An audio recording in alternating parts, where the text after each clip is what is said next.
Talking with your child about what they have read improves their vocabulary and reading comprehension. It's important to set aside independent reading time every day and to encourage your child to read a variety of books, magazines, and newspapers. Have your child read silently for at least 20 minutes.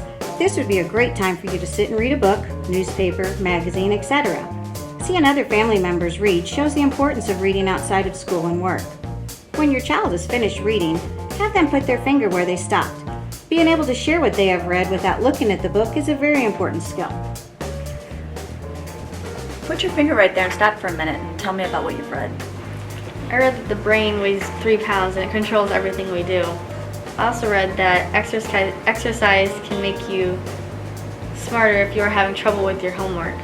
Stop for a bit, get active, and do something physical. Then come back, do your homework, and try again. I also learned that the brain changes every time you learn something new.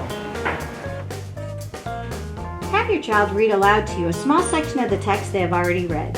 Listening to your child read gives them an opportunity to develop oral reading fluency. Will you read aloud a paragraph that you just read? Sure. What makes neurons unusual is the way they connect and communicate with one another. Unlike other cells, neurons don't touch one another. They are separated by open spaces called synapses. Neurons communicate with one another across the synapses by creating chemical explosions that blast from one cell to the next. It's sort of like sending messages with fireworks. Ask your child to explain what one or two of the words mean.